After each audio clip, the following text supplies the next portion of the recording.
দোয়া করেন। দেশের পরিস্থিতি খুব ভালো বলে মনে হচ্ছে না, তার কারণ আমরা আমাদের নিজেদের দুর্বলতা আমরা নিজেরাই এনেছি।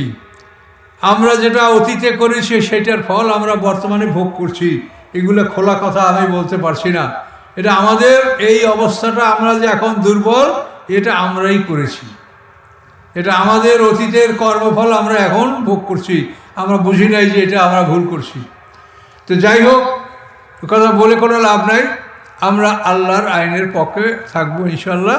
তাতে আমাদের ভালো মন্দ যা হয় আমরা কারোর উপর জবরদস্তি করবো না। এখানে আল্লাহ রসুলের একটা কথা আছে, আল্লাহ রসুল হাদিস, মানরা মেনকুম মন কারণ ফালু গাই রুবিয়া দিন। আল্লাহ রসুল বলেন, যদি কেউ শরিয়াত বিরোধী কার্যকলাপ দেখে, সে শক্তি দ্বারা সেটাকে যেন প্রতিহত করে, যদি ক্ষমতা থাকে। ফাইলামিয়ার সাথে যদি শক্তি দ্বারা প্রতিহত করার ক্ষমতা না থাকে, তবে লেসানি, সে যেন মুখে প্রতিবাদ করে। ফাইলামিয়ার সাথে মুখে প্রতিবাদ করার ক্ষমতা যদি না থাকে, ভাবে কালবি, তাহলে মনে মনে যেন সেটার ব্যাপারে পরিকল্পনা গ্রহণ করে যে এটাকে কীভাবে দূর করা যায়, এটার কীভাবে সমাধান করা যায়, মনে মনে সে পরিকল্পনা গ্রহণ করবে। তাহলে আল্লাহ রসুল আমাদেরকে প্রথমে হাত, ফালু গাই হরবে ইয়াদি, ইয়াদুন মানে কুয়াত, ইয়াদুন মানে শক্তি।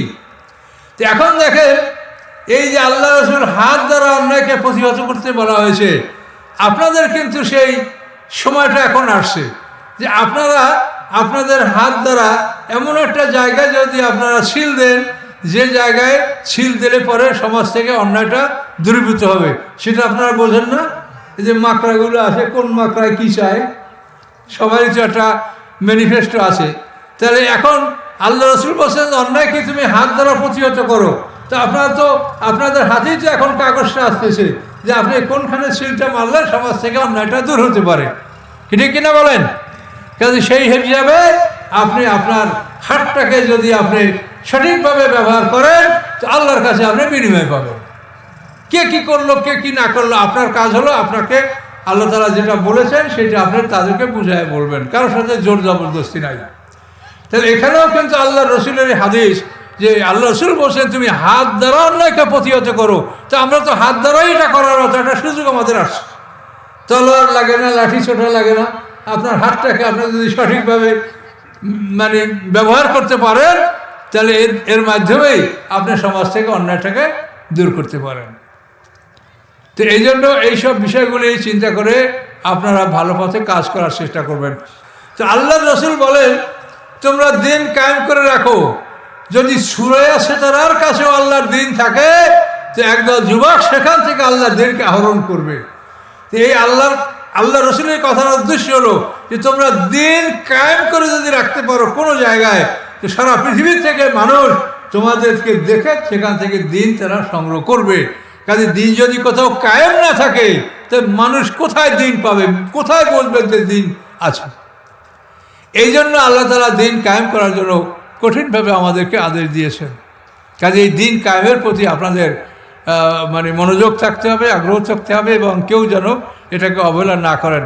দিন কায়েম হবে তো হবে না, সেটা আল্লাহ ভালো জানেন। কী হবে সেটা আল্লাহ ভালো জানেন। আমাদের কাজ হলো আমাদের চেষ্টা করে যাওয়া। এই জন্য দিন কায়েমের বিপক্ষে কেউ থাকবেন না, আশা করি সবাই দিন কায়েমের পক্ষে থাকবেন ইনশাল্লাহ। এবং আপনাদের সামনে তো আল্লাহ তাআলা নূহ আলাইহিস সালাম থেকে ঈসা আলাইহিস সালাম পর্যন্ত এবং মুহাম্মদ সাল্লাল্লাহু আলাইহি ওয়াসাল্লামের কাছে অবতীর্ণ হয়েছে, এই সমস্ত বিষয়গুলি আল্লাহ বলেছেন যেগুলি তোমাদের জন্য আমি আইন বিধান, জীবন বিধান আমি করেছি। এবং এই জীবন বিধানের মূল বিষয়টা হচ্ছে যে আমার দিন, আমার জীবন বিধান আইন, এই আইনকে তোমরা প্রতিষ্ঠিত করো। আমাদের শরীয়তের বিধান হলো কোরআন পাকে আল্লাহ বলছে যে একটা আমি সূরা মায়দার সম্ভবত 45 নম্বর আয়াতে আমি উল্লেখ করেছিলাম যে আল্লাহ তাআলা বলেছেন যে মানুষের পরিবর্তে মানুষ, চোখের পরিবর্তে চোখ, কানের পরিবর্তে কান, দাঁতের পরিবর্তে, এইভাবে আল্লাহ তাআলা সব কিছু বলেছেন যে প্রত্যেকটা জিনিসের জুরুহা কিসাস, সমস্ত জখমের কিসাস আছে। তো এখন এই যে কিসাস, এখানে কিন্তু আল্লাহ তাআলা শুধু মুসলমানরা বিচার পাবে কথা বলেন নাই, অমুসলিমরাও যদি এভাবে নিহত হয় তো তারাও ইসলামী আইনে বিচার পাবে। ইসলামী আইনে বিচারটা কি? ইসলামী আইনে বিচার হলো যে ব্যক্তি মার্ডার হয়েছে, যে মারা গেছে, নিহত ব্যক্তি, তার ওয়ারিশরা এর বিচার দাবি করবে কাজীর কাছে। তো বিচার দাবি করলে এখন ওয়ারিশরা যদি বলে, যদি আমরা খুনের বিচার খুন নিব, আমরা খুনের বিচার খুন এটা আমরা চাই, তাহলে আদালতের কাজী, ইসলামী আদালতের কাজী ওই আসামিকে হত্যার জন্য আদেশ দিবেন, তাকে হত্যা করা হবে। আর যদি নিহত ব্যক্তির ওয়ারিশরা বলে যে আমরা খুনের বিচার খুন নিব না, আমরা রক্তের মূল্য নিব, দিয়াত যেটাকে আরবিতে বলে দিয়াত, এই রক্তের মূল্য যদি তারা চায়, তাহলে ওই ব্যক্তি তাকে খুনি আসামিকে হত্যা করা হবে না, তাকে বলা হবে যে তুমি রক্তের মূল্য পরিশোধ করো। রক্তের মূল্য হলো 100 গরু অথবা 100 উট অথবা 2000 বকরি। 100 গরুটা দিতে হলে তার মধ্যে 40টা দিতে হবে গাভীন গরু। আর উটের ক্ষেত্রে এরকম 100 উটের 40টা গাভীন উট এবং 60টা বড় বড় অন্তত 5 বছর বয়সের উট। তো এটা হলো খুনের জরিমানা। ইসলামী আদালতে খুনের বিচারে খুন, এবং যদি খুন রহিত হয়, মানে খুন যদি তার নিহত ব্যক্তির ওয়ারিশরা দাবি না করে, তাহলে সে রক্তের বিনিময়ে ব্লাড মানি দিয়াত এটা সে দিবে। দিয়াত হচ্ছে 100 গরু অথবা 100 উট অথবা 2000 বকরি। তো এখন এই যে বিষয়টা ইসলামে কিন্তু এটা বলা হয় নাই যে খুনি আসামিকে বিচারে যদি খুন প্রমাণ হয় তো তাকে 20 বছর সাজা দাও। 20 বছর সাজা দিলে কি লাভ? জনগণের টাকা দ্বারা জেলখানায় তাদেরকে খাওয়ানো হবে, মজা করে খাবে আর মস্তানি করবে, সেখানে বসেও সে আয় করবে, আর সাধারণ হাজতিদের উপরে জুলুম অত্যাচার করে সে কামাই করবে। এটা জেলে যারা ঢুকছেন তারা এটা জানেন যে এই ঘটনা কি ঘটে। আল্লাহর আইন বলছে যে না, যদি খুনের বদলে খুন হয়তো এটা হতে পারে, তারপর তাকে জেল দেওয়া হবে না, তাকে সময় দেওয়া হবে 3 বছর। 3 বছর সময়ের মধ্যে তুমি 100 উট জরিমানা এটা পরিশোধ করবে, অথবা 100 গরু, যেতে যেটা পাওয়া যায়। এবং এই জরিমানা পরিশোধ করার জন্য তোমার আত্মীয় স্বজন, বন্ধু বান্ধব, আপন পর কে কোথায় আছে সবাইকে ধরে তুমি এই 100 উটের ব্যবস্থা 3 বছরের মধ্যে তোমাকে করতে হবে। কিন্তু ইসলামে তাকে জেল দেওয়ার কথা বলা হয়নি। এখন এই ইসলামের বিচারটা ভালো না এই খ্রিস্টানদের বিচার, যে বাদী বিবাদী, হ্যাঁ, খুন যে হয়েছে তার পক্ষের যারা এরা হলো বাদী আর আসামি পক্ষ বিবাদী। বিবাদীরা যদি দোষী সাব্যস্ত হয় তাদেরকে 20-25 বছর সাজা দাও, কিন্তু বাদীর পক্ষ কিছু পাবে না। বাদীর পক্ষে মামলাটা চালাতে তারও লক্ষ লক্ষ টাকা ব্যয় হবে। তাহলে এখন আল্লাহর আইন আর খ্রিস্টানদের আইন, দেখেন তো বিষয়টা কি, কিভাবে আল্লাহ তাআলা আইন করেছেন মানুষের কল্যাণের জন্য। এবং এই খুনের বিচার এটা এমন একটা কঠিন ব্যাপার, এখানে শরীয়তে অনেক ব্যাখ্যা আছে এগুলির। যে মনে করেন কোনো মহল্লায় যদি একটা মানুষ খুন হয়, খুন হওয়ার পরে কে খুন করেছে যদি আসামিকে ধরা না যায়, তাহলে ইসলামী আদালতের কাজী বিচারক স্বয়ং সেখানে আসবেন।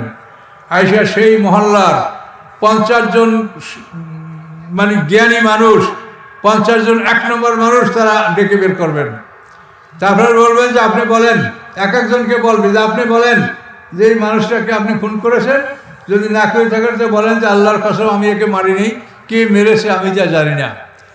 এইভাবে 50টা লোকে যদি সাক্ষী দেয়, তাহলে ইসলামী আদালতের কাজী রায় দিবেন যে আপনারা এই গ্রামের মানুষ সবাই মিলে, এই মহল্লার মানুষ সবাই মিলে 100টা উট জরিমানা এটা আপনারা জমা করেন, এটা আপনাদেরকে পরিশোধ করতে হবে, এই 100 উট জরিমানা দিতে হবে। এইভাবে যদি কোনো মহাসড়কে নদীতে কোনো লাশ পাওয়া যায়, যে লাশের হত্যাকারীর কোনো সন্ধান পাওয়া যাচ্ছে না, তখন ইসলামী রাষ্ট্রের গোয়েন্দা বিভাগ যদি হত্যাকারীকে শনাক্ত করতে পারে ভালো, আর যদি না পারে তো রাষ্ট্রীয় কোষাগার থেকে নিহত ব্যক্তির ওয়ারিশদেরকে 100 উট এটা তাদেরকে জরিমানা পরিশোধ করতে হবে। এবং আল্লাহ রসুলের জীবনী আপনারা পড়ে দেখেন যে আল্লাহ রসুলের জীবনে আল্লাহ রসুল এভাবে কাফের মুশরিকদের খুনের জন্য দিয়াত দিয়েছেন। বদরের যুদ্ধে 2 মাস আগে সাহাবীরা আমর হাজরামি নামক একটা লোক হত্যা করেছিল, মক্কার এক মুশরিককে। আল্লাহ রসুল তার দিয়াত তার বাড়িতে পাঠিয়ে দিয়েছেন। বীরে মাওনার যুদ্ধের পরে আমর ইবনে উমাইয়া জুমাইরি নামে একজন সাহাবী, যে এটা বীরে মাওনা যুদ্ধ অত্যন্ত মর্মান্তিক, যেখানে 70 জন সাহাবী যারা শাহাদাত বরণ করেছিলেন, এবং এদের জন্য আল্লাহ রসুল কুনুতে নাজেলা যে দোয়া, এই যে কুনুতে নাজেলা আপনারা পড়েন, এই কুনুতে নাজেলা তো ওই সময় 1 মাস পর্যন্ত আল্লাহ রসুল পড়েছিলেন। সেই বীরে মাওনার যুদ্ধ থেকে ফিরে আসার পরে আমর ইবনে উমাইয়া জুমাইরি 2 জন মুশরিক হত্যা করে ফেলেছিলেন। তিনি বলছেন, ইয়া রাসূলুল্লাহ, আমি সহ্য করতে পারি নাই, আমার সাথী 69 জনকে ওরা হত্যা করেছে, আমি এই জন্য এই মুশরিক, এদেরকে আমি সহ্য করতে পারিনি, আমি হত্যা করেছি। অথচ এই লোকগুলো ছিল আল্লাহ রসুলের সাথে যারা মদিনা সনদ স্বাক্ষর করেছে তাদের অন্তর্ভুক্ত, এদেরকে হত্যা করা ছিল অবৈধ। আল্লাহ রসুল এই 2টা লোকের দিয়াত এটা আল্লাহ রসুল আদায় করেছেন। এবং মদিনা সনদে বলা ছিল যে আমাদের যদি রাষ্ট্রীয়ভাবে কোনো দিয়াত দিতে হয়, তো মদিনা শহরে আমরা যতটা জাতি বাস করি সবাই মিলে আমরা দিয়াত পরিশোধ করব। এখন এই 2টা লোক মানে নিহত হয়েছে, এদের দিয়াত দিতে হবে। এদের দিয়াতের চাঁদা আদায় করার জন্য আল্লাহ রসুল যখন ইহুদি বনি নজিরের দুর্গে প্রবেশ করেছিলেন, সেই সময় ইহুদিরা বলে, ইয়া রাসূলুল্লাহ, আপনি বসেন, আমরা চাঁদা তুলে আপনার কাছে দিচ্ছি। আল্লাহ রসুলকে বসাই রেখা তারা আল্লাহ রসুলকে হত্যা করার জন্য উপর থেকে পাথর ফেলে দিয়েছিল। এটা এই ঘটনায় আল্লাহ রসুল সেখান থেকে রক্ষা পেয়েছেন, আল্লাহ তাকে জানিয়ে দিয়েছেন যে অবস্থা। আল্লাহ রসুল সেখান থেকে বের হয়ে পড়েছিলেন, হত্যা করতে পারে নাই, বরং এরপরে আল্লাহ রসুল সেই কাব বিন আশরাফকে হত্যা করার ব্যবস্থা করেছেন। তারপরে ইহুদি বনু নজির মুসলমানরা সেটা দুর্গটাও জয় করেছে, সব কিছু হয়েছে, এটা বিশাল ইতিহাসের ব্যাপার। তো আমাদের সংক্ষিপ্ত কথা হলো যে আল্লাহ যে আইন, এই আইন প্রতিষ্ঠা করার জন্য আল্লাহ বলছে যে তোমরা আমার আইনটাকে প্রতিষ্ঠা করো, তোমরা যুদ্ধ করো এই জন্য যে আমার আইন তোমরা প্রতিষ্ঠা করবে। তোমরা মানুষকে মুসলমান বানাবে এই জন্য না, যেহেতু লা ইকরাহা ফিদ্দিন, আল্লাহ বলেন এই দিনের মধ্যে কোনো জবরদস্তি নাই, তুমি শুধু আলাইকাল বালাগ ও আলাইনাল হিসাব। আল্লাহ বলেন, হে রাসূল, আপনার দায়িত্ব হলো প্রচার করে দেওয়া, আমি আল্লাহ আমার দায়িত্ব হিসাব নেওয়া। কাজে জবরদস্তি কাউকে করা যাবে না। যে নামাজ, তো আমরা একদিনের তাফসীরের জন্য এখানে সমবেত হয়েছি, আল্লাহ ইচ্ছা করেছেন, আপনারা আসছেন, আমিও আসছি, আল্লাহর মর্জি। তো একদিনে অনেক কথা বলতে গেলে কোনো কথাই ভালো হয় না, এজন্য আমি সংক্ষিপ্ত আকারে আপনাদের কাছে কথা বলতে চাচ্ছি। সূরায়ে শূরা 42 নম্বর সূরা, এই সূরার 13 নম্বর আয়াত আপনাদের সামনে আমি তেলাওয়াত করছি। আউযু বিল্লাহি মিনাশ শাইতানির রাজীম, বিসমিল্লাহির রহমানির রহিম। শারা লাকুম মিনাদ-দীনি মা ওয়াসা বিহি নূহান ওয়াল্লাযী আওহাইনা ইলাইকা ওয়া মা ওয়াসাইনা বিহি ইব্রাহিমা ওয়া মূসা ওয়া ঈসা আন আকিমুদ-দীন ওয়া লা তাতাফাররাকু ফীহি কাবুরা আলাল মুশরিকিনা মা তাদউম ইলাইহি আল্লাহু ইয়াজতাবি ইলাইহি মান ইয়াশা ওয়া ইয়াহদি ইলাইহি মান ইউনীব। সূরা শূরা অর্থাৎ 42 নম্বর সূরার 13 নম্বর আয়াত। এই সূরায় আল্লাহ ঘোষণা করেন, আল্লাহ তাআলা তোমাদের জন্য বিধিবদ্ধ করেছেন, বিধান দান করেছেন, যা কিছু তিনি ওসিয়ত করেছিলেন নূহ আলাইহিস সালামকে। নূহ আলাইহিস সালামকে যে আদেশ দিয়েছিলেন সে বিষয়ে আমাদেরকে আল্লাহ তাআলা আমাদের শরিয়ার মধ্যে সেই বিষয়গুলি অন্তর্ভুক্ত করেছেন। এরপরে আল্লাহ বলেন, আল্লাযী আওহাইনা ইলাইকা, এবং আপনার প্রতি হে মুহাম্মদ সাল্লাল্লাহু আলাইহি ওয়াসাল্লাম আমি যে ওহী করেছি এগুলো আপনাদের জন্য বিধিবদ্ধ করা হয়েছে, আইনে পরিণত করা হয়েছে। আমা ওয়াসাইনা বি ইব্রাহিমা, এবং আমি যা ওসিয়ত করছি ইব্রাহিম আলাইহিস সালামকে, মূসা আলাইহিস সালামকে, ঈসা আলাইহিস সালামকে, এই সকল নবীদেরকে আমি যে আদেশ দিয়েছি সেই আদেশটা কি, আন আকিমুদ্দিন, তোমরা সবাই আল্লাহর দিন কায়েম করো, ওয়ালা তাতাফাররাকু ফীহি, দিন কায়েমের ব্যাপারে তোমরা মতভেদ করবে না, এটা আল্লাহ বলেছেন কোরআনে। তো সম্মানিত সুধী, কোরআন পাকে আল্লাহ তাআলা দিন কায়েম করার জন্য যে শব্দটা ব্যবহার করছেন এখানে আপনি শুনতে পাচ্ছেন আকিমুদ্দিন। দিন শব্দের অর্থ আইন। আল্লাহ বলছেন আমার আইনগুলি সমাজে প্রতিষ্ঠা করো। তো দিন মানে যে আইন, এটার উপরে আমরা একটু বিস্তারিত আলোচনা করব ইনশাল্লাহ।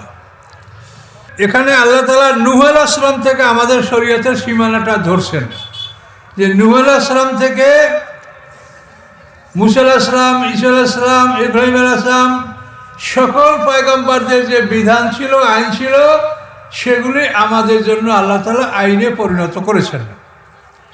তো এই আল্লাহ রাব্বুল আলামিন নূহ আলাইহিস সালামকে বললেন, এর আগে বলেন নাই। আদম আলাইহিস সালাম থেকে নূহ আলাইহিস সালাম পর্যন্ত 10 পুরুষের ব্যবধান। নূহ আলাইহিস সালামের পিতার নাম লামাক, তার পিতার নাম মুতাওয়াশশা, তার পিতার নাম আকনু, তার পিতার নাম ইয়ারিদ, তার পিতার নাম মাহলাবিল, তার পিতার নাম কাবেল, তার পিতার নাম বানেশ, তার পিতার নাম শীষ, শীষ আসলামের পিতা আদম আলাইহিস সালাম। তো নূহ আলাইহিস সালাম থেকে আদম আলাইহিস সালাম 10 পুরুষের ব্যবধান। এই সময়টায় পূর্ণাঙ্গ শরীয়ত ছিল না, যেহেতু পৃথিবীতে মানুষের সংখ্যা ছিল কম, ভাই বোনের বিবাহ হওয়া এটা ছিল একটা অনিবার্য প্রয়োজনে এবং কারণে। তো এই ভাই বোনের বিবাহ নূহ আলাইহিস সালাম পর্যন্ত সমাপ্ত হয়েছে। নূহ আলাইহিস সালামের কাছে আল্লাহ শরীয়ত পাঠিয়েছেন এবং ভাই বোনের বিবাহ নিষিদ্ধ হয়েছে। এই জন্য আমাদের আইনে এই নূহ আলাইহিস সালাম থেকে আল্লাহ কথাটা উল্লেখ করেছেন, তার পূর্বের কথাটা আমাদেরকে বলেন নাই, যেহেতু এই পূর্বের শরীয়তে যা ছিল সেটা আমাদের জন্য আল্লাহ আইনে পরিণত করেন নাই। তো নূহ আলাইহিস সালাম, এরপরে জাতির পিতা ইব্রাহিম আলাইহিস সালাম। ইব্রাহিম আলাইহিস সালাম আবার নূহ আলাইহিস সালামের 10 পুরুষ পরের পয়গম্বর। ইব্রাহিম আলাইহিস সালামের পিতার নাম আজর, তার পিতার নাম সারুখ, তার পিতার নাম আরগু, তার পিতার নাম ফানে, তার পিতার নাম আবের, তার পিতার নাম শালেক, তার পিতার নাম ইরফাকশাস, তার পিতার নাম এরাম, তার পিতার নাম সাম, সামের পিতার নাম নূহ। এই নূহ আলাইহিস সালামের 10ম পুরুষের পরে জাতির পিতা হযরত ইব্রাহিম আলাইহিস সালাম। আর ইব্রাহিম আলাইহিস সালামের 32 পুরুষ পরে আমাদের নবী মুহাম্মদ রাসূলুল্লাহ সাল্লাল্লাহু আলাইহি ওয়াসাল্লাম পৃথিবীতে আগমন করেছেন। তো আল্লাহ তাআলা নূহ আলাইহিস সালাম থেকে ঈসা আলাইহিস সালাম পর্যন্ত এবং মুহাম্মদ সাল্লাল্লাহু আলাইহি ওয়াসাল্লামের কাছে অবতীর্ণ হয়েছে, এই সমস্ত বিষয়গুলি আল্লাহ বলেছেন যেগুলি তোমাদের জন্য আমি আইন বিধান, জীবন বিধান আমি করেছি। এবং এই জীবন বিধানের মূল বিষয়টা হচ্ছে যে আমার দিন, আমার জীবন বিধান আইন, এই আইনকে তোমরা প্রতিষ্ঠিত করো। আল্লাহ জিহাদ ফরজ করেছেন, যুদ্ধ করতে বলেছেন। তার উদ্দেশ্য মানুষকে মুসলমান বানানো নয়। জিহাদের উদ্দেশ্য আল্লাহ বলেছেন ওয়াকাতিলুহুম হাত্তা লা তাকুনা ফিতনা ওয়া ইয়াকুনা দ্বীনু লিল্লাহ, সূরা বাকারা। আল্লাহ বলেন কাফেরদের বিরুদ্ধে লড়াই করো।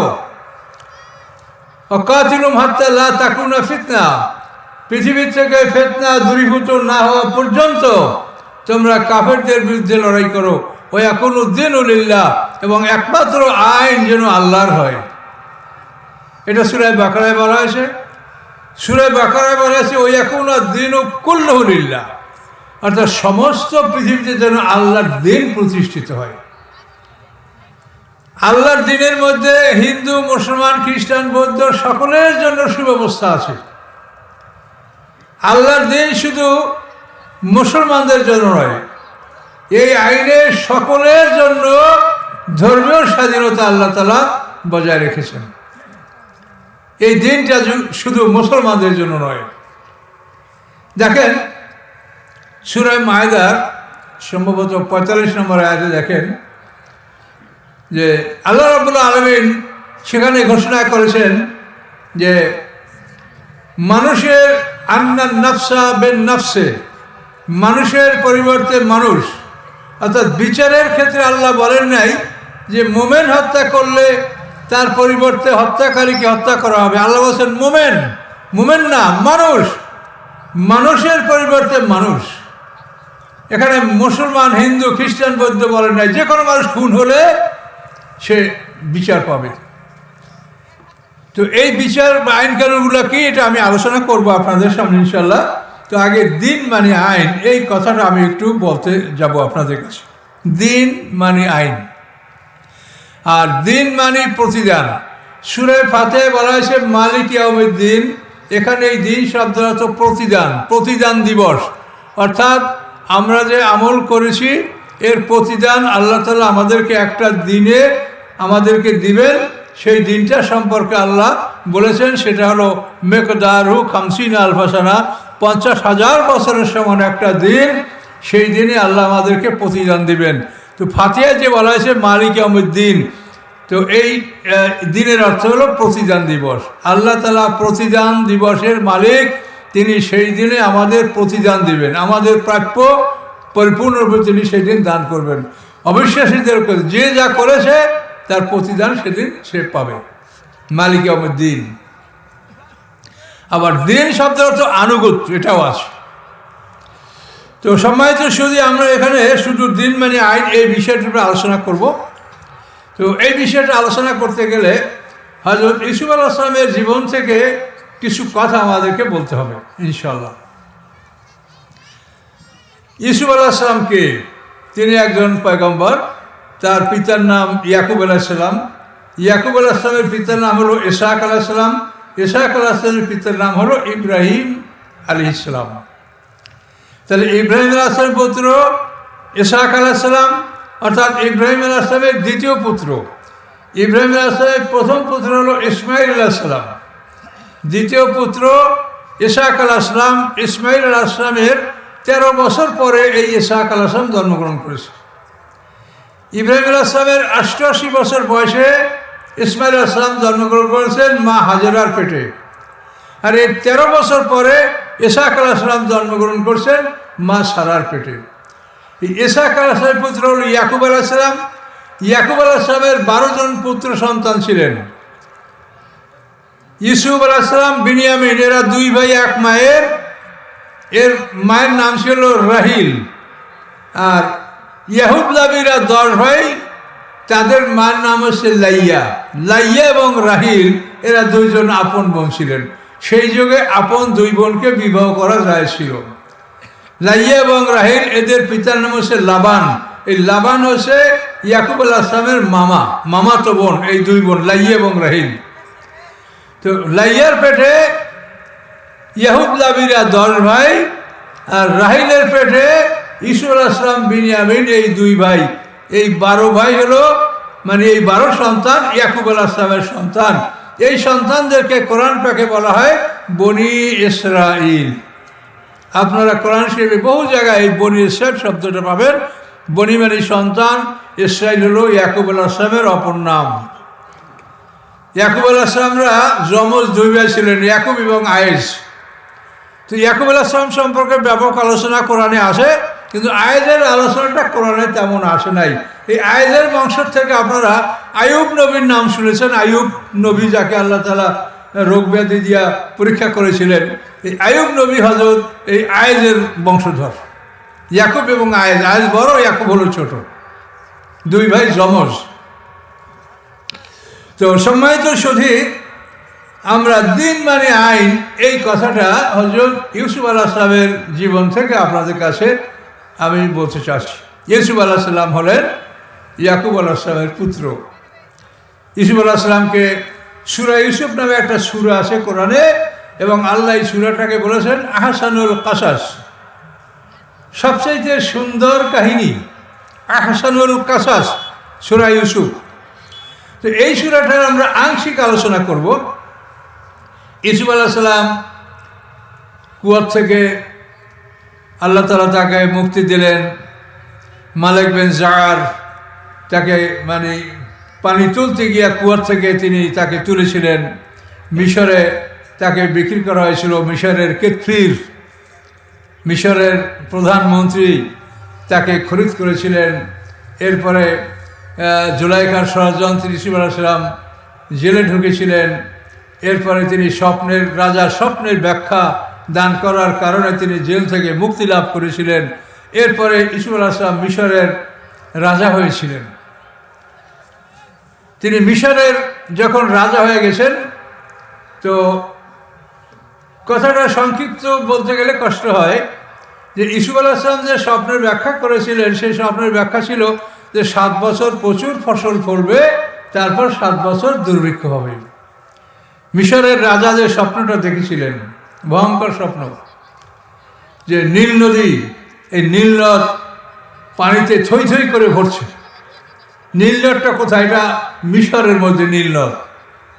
এই নীল নদীর মোহনা হলো, এর মোহনা হলো আলেকজান্দ্রিয়া, ভূমধ্য সাগরে আলেকজান্দ্রিয়া। তো আলেকজান্দ্রিয়া কোথায়? এটা হচ্ছে আপনি নীল নদীর মোহনা থেকে আপনি যদি ইয়াতে যান, অর্থাৎ পোর্ট সৈয়দ, তারপরে আলেকজান্দ্রিয়া। আলেকজান্দ্রিয়া আগে হলো পোর্ট সৈয়দ সামুদ্রিক বন্দর, এরপরে আলেকজান্দ্রিয়া। এই আলেকজান্দ্রিয়ায় নীল নদীর মোহনা, এবং এটা সুদানের 2টা শাখা হয়েছে, এবং এটার উৎপত্তি স্থল হলো দক্ষিণে ভিক্টোরিয়া জলপ্রপাত। মিশরের ভিতর থেকে এই নদীটা প্রবাহিত। তো মিশরের রাজা স্বপ্নে দেখে নীল নদী পানিতে ভরা, সেই পানির ভিতর থেকে 2টা গাভী বের হয়ে আসে, তাদের ওলানে খুব দুধ, এবং দুধ ঝরঝর করে পড়ছে, খুব সুন্দর। মুহূর্তের মধ্যে নীল নদী শুকিয়ে গেছে। শুকিয়ে যাওয়ার পর নদীর মধ্যে শুধু কাদা দেখা যাচ্ছে। এই কাদার মধ্য থেকে 2টা শুকনো গাভী বেরিয়ে আসে, এবং সেই শুকনো গাভী 2টায় ওই দুধওয়ালা 2টা গাভী চিবিয়ে চিবিয়ে একেবারে গিলে ফেলছে। এর মধ্যে মুহূর্তের মধ্যে সে দেখতে পাইল যে নীল নদীর কাদার মধ্যে একগুচ্ছ ফসলের, মানে যেটা ছড়া, একগুচ্ছ ফসল, সেখানে সবুজ খুব সুন্দর ফসল উঠেছে। মুহূর্তের মধ্যে তার ওই কিনারা থেকে আর এক গুচ্ছ শুকনো ফসল, মানে শুকনো ফসলের গাছ, ধান বা গমের গাছ উঠে ওই সবুজ মানে ছড়াগুলিকে সব পুড়িয়ে শুকিয়ে শেষ করে দিল। এই স্বপ্ন দেখে মিশরের রাজা দরবারের স্বপ্নতত্ত্ববিদদেরকে জিজ্ঞাসা করেছিলেন, কিন্তু তারা বলেছিল আদগাস ও হালাম, জাম্বল ড্রিম, এটা বাজে স্বপ্ন, আমরা এটার তাবিল বলতে পারি না। কিন্তু ইউসুফ আলাইহিস সালাম এই স্বপ্নের সঠিক ব্যাখ্যা দেওয়ার কারণে তিনি জেলখানা থেকে মুক্তি লাভ করেছিলেন। পরবর্তীতে মিশরে তিনি রাজা হলেন, এবং ওই স্বপ্নের ব্যাখ্যা 7 বছর প্রচুর ফসল ফলবে, তারপর 7 বছর দুর্ভিক্ষ আসবে। ইউসুফ আলাইহিস সালাম মিশরের রাজা হওয়ার পরে এই অবস্থাটা পরিলক্ষিত হলো, যে দুর্ভিক্ষ শুরু হয়ে গেল। এখন মিশর, সিরিয়া, কেনান, এই সব অঞ্চলের দুর্ভিক্ষ। তো ইউসুফ আলাইহিস সালামের বাড়ি ছিল কেনানে, ইয়াকুব নবী বাস করতেন কেনানে, ছেলেরা গান গায়। তো এই কেনানেও দুর্ভিক্ষ ছড়িয়ে পড়েছে, খাদ্য নাই। তখন কেনানে ইউসুফ আলাইহিস সালামের পিতা ইয়াকুব আলাইহিস সালাম সে সন্তানদেরকে ডেকে বললেন যে আমরা লোকমুখে শুনতে পাচ্ছি যে মিশরে প্রচুর খাদ্য জমা আছে, এবং সেখানে রেশনে খাদ্য দান করা হয়, অল্প মূল্যে খাদ্য বিক্রি করা হয়। কাজেই তোমরা মিশরে যাও এবং সেখান থেকে কিছু খাদ্য সংগ্রহ করে নিয়ে আসো। তাহলে ইউসুফ আলাইহিস সালাম তো হারিয়ে গেছে বাল্যকালে, তার ভাই বিনিয়ামিন আসে, আর ওরা 10 ভাই, 11 ভাই। কিন্তু ইয়াকুব আলাইহিস সালাম বললেন যে আমি বিনিয়ামিনকে তোমাদের সাথে যেতে দেব না, তোমরা 10 ভাই যাও, আর বিনিয়ামের জন্য একটা উট নিয়ে যাও। রাজাকে বলবা যে আরও এক ভাই আমাদের আছে, সে বাবার সেবায় আছে, কাজে তার জন্য ফসল আপনারা আমার এই ভাইয়ের জন্য উট, এই উটে দান করেন। এভাবে ইয়াকুব আলাইহিস সালাম তার 10 পুত্রকে 11টা উট সহ মিশরে পাঠায় দিলেন। তো 10 ভাই 11টা উট নিয়ে যখন মিশরে ঢুকলো, ইউসুফ আলাইহিস সালাম তাদেরকে দেখেই চিনে ফেলেছেন যে আমার সেই ভাইরা, যারা আমাকে কুয়ায় ফেলেছিল, আমাকে মারপিট করেছিল, এই সেই ভাইরা। কিন্তু ওরা কিছুই বুঝতে পারে নাই। এখন ইউসুফ আলাইহিস সালাম চাকরদেরকে অর্ডার দিলেন যে এদের রেশন দিয়ে দাও। এক একটা পরিবার জন্য 1 অসাক, 60 সায় 1 অসাক, 3.5 সেরে 1 সা, 60 সায় 1 অসাক। এই 1 অসাক পরিমাণ খাদ্য এক এক পরিবারের জন্য রেশনে বরাদ্দ ছিল। এখন 10 ভাইয়ের জন্য 10টা উট, কিন্তু একটা উট অতিরিক্ত। ইউসুফ আলাইহিস সালাম জিজ্ঞাসা করে যে এটার জন্য আপনারা এই উট কেন নিয়ে আসেন খালি? তখন তারা বললো যে আমাদের আর একটা ভাই আছে। বলে তাকে কেন আনেন নাই? এই জন্য আনি নাই যে ওই ভাইয়ের আর একটা ভাই ছিল, ছোটোকালে তাকে বাঘে খেয়ে ফেলেছে, এই জন্য আব্বায় ওকে বিনিয়ামিনকে কোথাও যেতে দেয় না, নিজের কাছে রাখে, সেই জন্য আমরা তাকে নিয়ে আসতে পারি নাই, তার জন্য এই উট নিয়ে আসি, এই উটে তার রেশনটা আপনি অনুগ্রহপূর্বক দিবেন। তো ইউসুফ আলাইহিস সালাম বললেন যে এবার তোমাদের কথা বিশ্বাস করে তোমাদের ভাইয়ের রেশনটাও আমি দিব, কিন্তু পরবর্তীতে যখন আসবে তখন তোমরা ওই ভাইকে তোমাদের নিয়ে আসবে, যদি না নিয়ে আসো আমি মনে করব তোমরা মিথ্যাবাদী, এই দরবারে তোমাদের জন্য আর রেশন মাপার কোনো ব্যবস্থা হবে না এবং তোমরা আমার কাছেও আসতে পারবে না। ফালা কায়দা লাকুম ইনদি ওয়ালা তাকরাবুন, কোরআনের ভাষা। ওরা বলল সানুরাবিযু আন্না আবা ওয়া ইন্না লা ফাইলুন, যে আমরা অবশ্যই বাবাকে বুঝিয়ে বলবো, আশা করি আমরা এই কাজ করতে সক্ষম হব।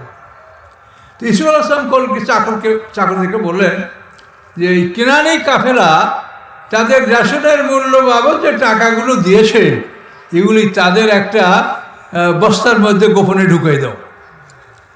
তার কারণ ওরা বাড়িতে গেলে কোথায় টাকা পাবে, কতদিন বসে আসবে, এই টাকাগুলি যদি ওরা পায় তো অল্প সময়ের মধ্যে ওরা আরেকবার মিশরে আসবে, তখন আমার ভাইকে নিয়ে আসবে, আমি আমার ভাইকে দেখতে পাবো। এই কৌশল করে ইউসুফ আলাইহিস সালাম টাকাগুলি ভাইদের বস্তার মধ্যে ফিরিয়ে দিয়েছিলেন। ওরা 10 ভাই বাড়ি গেল, 11টা উঠে রেশন, এই মালামাল খুলে দেখে যে টাকাগুলো সব ফেরত দেওয়া হয়েছে। ইয়া বানা মা নাবগি হাজি বিদাতুনা রুদ্দাত ইলাইনা, হে বাবা হে আব্বা কি চাই আর বলেন, এই দেখেন আমাদের সমস্ত অর্থকরীগুলি ফেরত দেওয়া হয়েছে। কিন্তু রাজা বলেছে বিনিয়ামিনকে না নিয়ে গেলে আমাদেরকে সে আর রেশন দিবে না।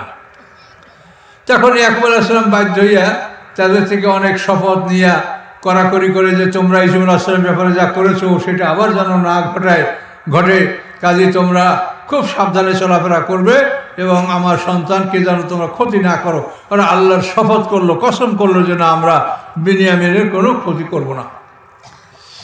11 ভাই এবার মিশরে গেল। ইউসুফ আলাইহিস সালাম বলেন হ্যাঁ আপনারা সত্যবাদী, আপনারা যেমন বলেছিলেন তো আপনাদের ভাইকে নিয়ে আসেন। তো আপনারা এই করেন, এই যে রুম কামরাগুলো দেখেন, এই দুজনের সিট, আপনারা 2 জন করে এই কামরাগুলি ঢুকে যান। তো এখন ওরা 10 ভাই 5টা কামরায় ঢুকে গেছে। কারণ বিনিয়ামিন একা, সে চিন্তা করে আমার ভাই ইউসুফ আলাইহিস সালামকে যদি ছোটোবেলায় বাঘের না খাইতো তো আমিও আর আমার ভাই ইউসুফ আলাইহিস সালাম দুজনে একটা কামরায় স্থান নিতে পারতাম। কাজে ওরা 10 ভাই 5টা রুম দখল করলো, আমি কি করব। তো ইউসুফ আলাইহিস সালাম ওদেরকে বললেন যে আপনাদের একজন মেহমান উদ্বৃত্ত, তাকে আমাদের দায়িত্বে দেন, আমরা তার জন্য ব্যবস্থা করছি। তো বললেন ঠিক আছে করেন। তখন ইউসুফ আলাইহিস সালাম এই বিনিয়ামিনকে বাড়ির মধ্যে তার রাজ দরবারে নিয়ে গেলেন। নিয়ে তারপরে এখন খানা এনেছেন 2 ভাই, ইউসুফ আলাইহিস সালাম বিনিয়ামিন 1 প্লেটে খানা খাবে। এখন বিনিয়ামিন ঘাবড়ে গেছে যে মিশরের রাজা, আমি একজন ফকিরের সন্তান, রাখাল, আমার পরিবার হলো রাখাল পরিবার, তারা পশুপালন করে, তা আমি রাজার সাথে একসঙ্গে খানা খাবো, এটা কেমন করে হতে পারে। এখন ও খানায় হাত দেয় না। এখন ইউসুফ আলাইহিস সালাম বলে যে বিনিয়ামিন খানা শুরু করো। তো তখন বিনিয়ামিন বলে যে ভাই, যে মহারাজা রাজা আপনি মিশরের, তো আমি কি করে খানা খাবো, আমার আরেকজন ভাই ছিল তার নাম ইউসুফ, সেই ভাই চেহারা আপনার মতো ছিল, আমার সেই ভাইটাকে ছোটোবেলায় বাঘে খেয়ে ফেলেছে, কাজে আপনাকে দেখে আমার ভাইয়ের কথা মনে পড়েছে, আর আপনার সাথে আমার খানা খাইতে আমি তো সাহস করতে পারছি না। তখন ইউসুফ আলাইহিস সালাম বললেন যে আমি তোমার ভাই, তোমার ভাইকে বাঘে খায় নেই। বলার পরে 2 ভাই কান্নাকাটি করলেন। অনেক সময় কান্নাকাটি করার পরে 2 ভাই একসঙ্গে খানা খেলেন। বিনিয়ামিন বলল যে ভাই যে কোনো বললে আপনি আমাকে রেখে দিবেন, আমি আর ওদের সাথে যাব না। ইউসুফ আলাইহিস সালাম বললেন যে তোমাকে আমার রাখতে হয় তো তোমাকে একটু অপমান কিন্তু করতে হবে, আমি অপমান করব। বলে ঠিক আছে যাই করেন, আমি ওদের সাথে যাব না। এভাবে ইউসুফ আলাইহিস সালামের সাথে বিনিয়ামিন এই আপন 2 ভাই পরিচয় হলো। খানা খাওয়ার পরে ভাইদের সাথে তাকে পাঠাই দিল, 11 ভাই রেশন দিয়া দিল। রেশন দেওয়ার পরে ওই রেশনের মধ্যে বিনিয়ামের যে বস্তা, গমের বস্তা, তার মধ্যে রাজার একটা পানপাত্র, সুয়াল মালিকে কোরআনের ভাষা, স্বর্ণে নির্মিত পানপাত্র, বহু মূল্যবান। এই পানপাত্রটা বিনিয়ামিনের বস্তার মধ্যে চাকরে ঢুকাই দিয়েছে, মানে ওটা তারা খেয়াল করতে পারে নাকি, মাল গম মাপসে, গম ভরসে বস্তায় ঢুকাই দিয়েছে। এভাবে যখন তারা মিশর থেকে রওনা করলো, কিছু দূর চলে আসার পরেই পিছন থেকে তাদেরকে ডাক দেওয়া হলো, ইয়া আইয়ুহাল ঈরু ইন্নাকুম লাসারিকুন, ও ক্যারাভ্যান, ও কাফেলা, তোমরা চোর। আকবরু আলাইহিম ওয়া ক্বালু মাযা তাফকিদুন। তারা পিছনের দিকে ফিরলো, ফিরে বলল যে আপনারা কি হারিয়েছেন, কি তালাশ করছেন, কি হারিয়ে গেছে আপনাদের? ক্বালু নাফকিদু সুআল মালিকে, তারা বলল আমরা রাজার পানপাত্র হারিয়েছি। ওয়ালিমান জা বিহিমলু বাঈর ওয়া আনা বিহি যায়েম, এবং যে এই পানপাত্র উদ্ধার করতে পারবে তাকে একটা উটের রেশন ফিরিয়ে দেওয়া হবে এবং আমি তার জিম্মাদার। তখন ওরা বলল, মা জিনা লিনুফসিদা ফিল আরদি ওয়া মা কুন্না সারিকিন, যে আমরা পৃথিবীতে ফাসাদ করতে আসি নাই, আমরা চোর নই। আমাদেরকে চোর বলছেন কেন? আমরা পয়গম্বরের সন্তান, আমরা চোর না। তখন ইউসুফ আলাইহিস সালাম বললেন, ফামা জাযাউ ইন কুনতুম কাযিবিন, তোমরা যদি মিথ্যাবাদী প্রমাণ হও তাহলে তোমাদের শাস্তি কি হবে বলো? তখন ইউসুফ আলাইহিস সালাম ভাইরা বলল, মা মুজাদা ফি রাহলি ফাওয়া জাযাউ ওয়া কাযালিকা নাজিজ জালিমিন, যার কাছে চোরা মাল পাওয়া যাবে সেই হবে এর শাস্তি, অর্থাৎ তাকে মালিকের গোলাম বানিয়ে দেওয়া হবে, অন্তত 1 বছরের জন্য সে মালিকের গোলাম হবে। এবং এভাবেই আমরা আমাদের দেশে চোরের বিচার করে থাকি। এখানেই কিন্তু মূল কথাটা, যে এখানে মিশরের রাজারও আইন আছে, কিন্তু মিশরের আইনে ইউসুফ আলাইহিস সালাম বিচারের কথা বললেন না। তিনি বললেন যে তোমরা মিথ্যাবাদী হলে বিচারটা কি হবে বলো। তখন ওরা ওদের দেশীয় আইন বলে দিল, যে আমাদের দেশীয় আইন হচ্ছে যে চোরা মাল যদি কারো কাছে পাওয়া যায় তাকে মালিকের গোলাম বানিয়ে দেওয়া হয়, কমপক্ষে 1 বছর। এখন চোরা মালের পরিমাণ হিসেবে শাস্তি বেশি হতে পারে। তো এই কথার পরে ওদের বস্তা তল্লাশি শুরু হলো। বস্তা তল্লাশি করতে করতে শেষ পর্যন্ত 11 নম্বরে গিয়া বিনিয়ামিনের বস্তা থেকে চোরা মাল বের হলো। তখন বিনিয়ামিনকে তারা বন্দি করলো। তখন 10 ভাই বলে যে দেখো এটা চোর, আর একটা ভাই ছিল সেটাও ছিল চোর। এই আছে ফাঁকা সারা কাকুল্লাহ কাবল কোরআনে আয়াত, যে ও যদি এখন চুরি করে তো একটা ভাই ছিল সেটাও ছিল চোর। ফাসাররা ইউসুফের নাফসি, ইউসুফ আলাইহিস সালাম এই কথাটা মনে গোপন করে রাখলেন, তিনি ওদের কথার জবাব দিলেন না। ইউসুফ আলাইহিস সালামকে চোর বলার কারণ কি? এগুলো তো অনেক লম্বা কথা। ইউসুফ আলাইহিস সালামকে লালন পালন করছে তার ফুফু ইয়াকুব আলাইহিস সালামের বোন। এই ইউসুফ আলাইহিস সালামকে যখন ইয়াকুব আলাইহিস সালাম আনতে গেছে, ছেলে বড় হয়েছে, এখন বাবায় নিয়ে আসবে, তখন ইউসুফ আলাইহিস সালামকে যাতে নিতে না পারে এই জন্য তাকে জামা কাপড় সাজিয়ে দেওয়ার সময় তার কাছে কিছু স্বর্ণ এটা ইউসুফ আলাইহিস সালামের কোমরে বেঁধে দিয়েছিল, অথবা একটা স্বর্ণের বেল্ট বেঁধে দিয়েছিল। এবং যখন ইয়াকুব আলাইহিস সালাম ইউসুফ আলাইহিস সালামকে নিয়ে বের হলো, তখন তার বোন চিৎকার করে বলতে লাগলো, আমার এটা চুরি হয়ে গেছে, আমার এটা চুরি হয়ে কেনেছে। তো দেখা গেল যে ইউসুফ আলাইহিস সালামকে খুঁজে তোমার ছেলে নিয়েছে, তোমার ছেলে সে আমার গোলাম হয়ে থাকবে। ইউসুফ আলাইহিস সালামের সাথে তার ফুফু ওটা করেছিল। তো এই জন্য ওরা বলেছে যে বিনিয়ামিন যেমন এখন চুরি করলো, তো একটা ভাই ছিল সেটাও ছিল চোর। খুব দুঃখজনক কথা। এখন ওরা এইভাবে কি করবে পরামর্শ করলো। ওরা বলল যে আমাদের একজনকে রাখেন, ওকে ছেড়ে দেন, ওরা আব্বা বৃদ্ধ মানুষ, তো ওর আর এক ভাই তাকে ছোটকালে বাঘে খেয়ে ফেলেছে, কাজেই আমাদের একজনকে আপনি বন্দি করেন। ইউসুফ আলাইহিস সালাম এটা হতে পারে? চুরি করছি একজনে আর আমি আসামি বানাবো আর একজন? কখনোই হতে পারে না। শেষ পর্যন্ত ওরা ফিরে যেতে বাধ্য হলো। মিশরে যাইয়া কেনানে যাইয়া ইয়াকুব আলাইহিস সালামের কাছে বললো যে আপনার ছেলে চুরি করছে, আমরা কি করব? যে গ্রামে ঘটনা ঘটেছে সেই গ্রামবাসীদের কাছে জিজ্ঞাসা করেন যে তার বস্তা থেকে চোরামাল বের করা হয়েছে এবং সে চুরি করেছে, এই চুরির অপরাধে তাকে মিশরের রাজা বন্দি করেছে, আমরা কি করব বলেন।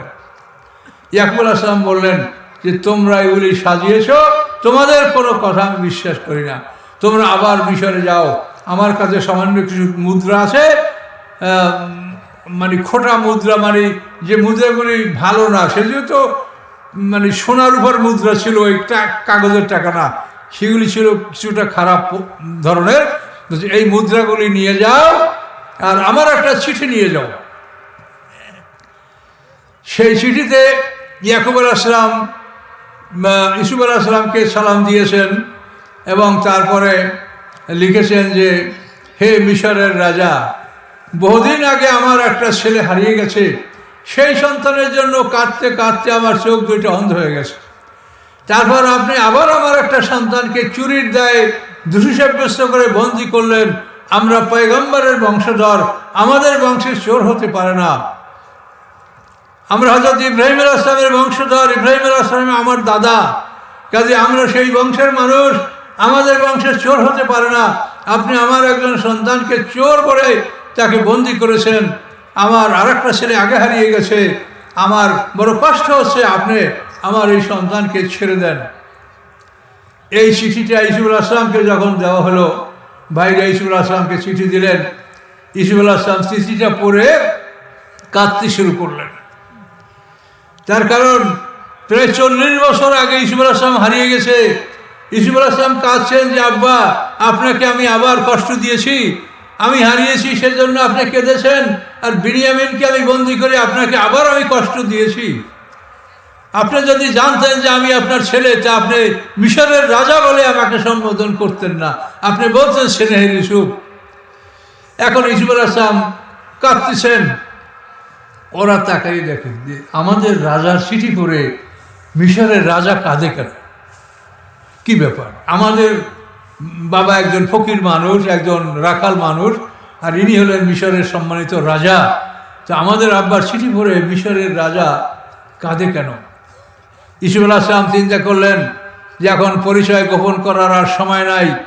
তিনি ভাইদেরকে লক্ষ্য করে বলেন, হাল আলিমতুম মা ফাআলতুম বিইউসুফ ইয আনতুম জাহিলুন, তোমাদের কি জানা আছে যে ইউসুফ আলাইহিস সালামের সাথে তোমরা কি করেছো যখন তোমরা জাহিল ছিলে? তোমাদের মনে আছে? তখন ওরা ঘাবড়ে গেল যে ইউসুফ আলাইহিস সালামের সাথে আমরা কি করেছি, আল্লাহ জানে, আমরা জানি, আর ইউসুফ আলাইহিস সালাম, এই তিনের বাইরে আর কেউ জানে না। কাজে এই লোকটা কে হতে পারে যে বলে ইউসুফ আলাইহিস সালামের সাথে কি করেছো তোমাদের কি জানা আছে? এখন ওরা 3 ভাই পরামর্শ করলো যে, ওরা 10 ভাই পরামর্শ করলো যে তাহলে তুই ইউসুফ আলাইহিস সালাম হবে। তখন ওরা বললো আইন্নাকা লা আনতা ইউসুফ, তাহলে আপনিই কি ইউসুফ? তখন ইউসুফ আলাইহিস সালাম বললেন আনা ইউসুফ ওয়া হাযা আখি, হ্যাঁ, আমি ইউসুফ আর এ আমার বিনিয়ামিন, আমার ভাই। কাদ মান্নাল্লাহু আলাইনা, আল্লাহ আমাদের প্রতি ইহসান করেছেন, দয়া করেছেন। তখন ওরা 10 ভাই অস্থির হয়ে গেল, ইউসুফ আলাইহিস সালাম আমাদেরকে বন্দী করবেন, জেলে ঢুকাবেন, আমাদেরকে শাস্তি দেবেন। তখন 10 ভাই আগায় গেল, ইউসুফ আলাইহিস সালামের পায়ে পড়ে আমরা ক্ষমা চাবো। যখন এই 10 ভাই ইউসুফ আলাইহিস সালামের পায়ের দিকে অগ্রসর হলো যে পায়ে পড়ে সালাম করবে এবং পা ধরে ক্ষমা চাবে, ইউসুফ আলাইহিস সালাম তাদেরকে বুকের সাথে জড়ায় ধরলেন, পা ধরতে দিলেন না এবং বললেন লা তাসরিবা আলাইকুমুল ইয়াওম, তোমাদের উপরে আমার আজকে কোনো অভিযোগ নাই। ইয়াগফিরুল্লাহু লাকুম, আল্লাহ যেন তোমাদেরকে ক্ষমা করে দেন। এইভাবে ইউসুফ আলাইহিস সালাম তার ভাইদেরকে ক্ষমা করে দিলেন। যে ভাইরা কত অত্যাচার করেছে, 20 দিরহামে তাকে বিক্রি করেছে গোলাম বলে, যেটা আমাদের পলাতক গোলাম, মাত্র 20 দিরহামে ইউসুফ আলাইহিস সালামকে তারা মালিক ইবনে জারের কাছে বিক্রি করেছিল। এই দুঃখের কাহিনী, তারা কুয়ার মধ্যে ফেলার আগে 10 ভাই ইউসুফ আলাইহিস সালামকে পিটিয়েছিল। এই সব কিছু চিন্তা করে তিনি বললেন লা তাসরিবা আলাইকুমুল ইয়াওম, তোমাদের উপরে আমার আজকে কোনো অভিযোগ নাই। ইয়াগফিরুল্লাহু লাকুম, আল্লাহ যেন তোমাদেরকে মাফ করে দেন। এইভাবে ইউসুফ আলাইহিস সালাম ভাইদেরকে ক্ষমা করে দিলেন এবং পরে মিশর থেকে তার পরিবার পরিজন, পিতামাতা সবাইকে মিশরে আনার জন্য তিনি ব্যবস্থা করলেন। তো এখানে আমরা আইনের কথাটা বলবো। এখন দেখেন আল্লাহ কি বলেন, মা কানা লিয়াখুযা আখাহু ফি দীনিল মালিকি। আল্লাহ বলেন ইউসুফ আলাইহিস সালাম মালেক হলো মিশরের রাজার উপাধি মালেক। মা কানা লিয়াকুল্লা আকাউফি দিনের মালেকে। ইউসুফ আলাইহিস সালাম মিশরের রাজার আইনে সে তার ভাইকে বন্দি করতে পারত না। মিশরের রাজার যদি চুরির বিচার করা হতো তো তাকে জরিমানা করে ছেড়ে দিতে হতো। তাকে বন্দি করার আইন এটা মিশরে ছিল না। এই বন্দি করার আইন হলো, গোলাম বানানোর আইন হলো এটা কেনানে। এই জন্য ইউসুফ আলাইহিস সালাম কৌশল করে বলেছেন যে আপনারা বলছেন আপনারা চোর না, যদি আপনাদের মাঝে চোর পাওয়া যায় তাহলে বিচারটা কি হবে? ওরা বলছে যার কাছে চোরা মাল পাওয়া যাবে তাকে গোলাম বানিয়ে দেওয়া হবে মালিকের। সেই হিসেবে বিনিয়ামিনকে ইউসুফ আলাইহিস সালাম বন্দি করতে সক্ষম হয়েছিলেন। মা কানা লিয়াকুযা আকাউফি দিনের মালিক। দিন মানে আইন, মালিক মিশরের রাজা, মালিকে মিশর, তার নাম ছিল রাইয়ান ইবনে ওলীদ। এই দিন মানে আইন। তো আল্লাহ তাআলা আমাদেরকে এই আইন প্রতিষ্ঠা করার জন্য বলেছেন আকিমুস সালাত কায়েম করো, আকিমুদ্দিন, আল্লাহর দিন কায়েম করো। সালাত কায়েম করা, নামাজ পড়া যেরকম ফরজ, আল্লাহ তাআলা ঠিক একই শব্দ দ্বারা দিন কায়েম করার জন্য আদেশ দিয়েছেন আন আকিমুদ্দিন ওয়ালা তাতাফাররাকু ফি, যে তোমরা সবাই মিলে আল্লাহর দিন প্রতিষ্ঠা করো, দিন প্রতিষ্ঠার ক্ষেত্রে তোমরা মতভেদ করো না। এখন এই দিন প্রতিষ্ঠার ব্যাপারে সমাজের মানুষের মধ্যে অনেকটা ত্রুটি আছে। আমরা এই দিন সম্পর্কে আপনাদেরকে সঠিক জ্ঞান দান করতে পারছি না, যার জন্য অনেক মানুষ নামাজ পড়েও দিন কায়েমের বিরোধিতা করে। নামাজ পড়ছে কিন্তু দিন কায়েমের কথা বললে বলে ওরা একটা রাজনীতি নিয়ে আসে, এটা রাজনীতি করে। কিন্তু দিন কায়েম করতে আল্লাহ বলেছেন, দিন হলো আল্লাহর আইন কানুন।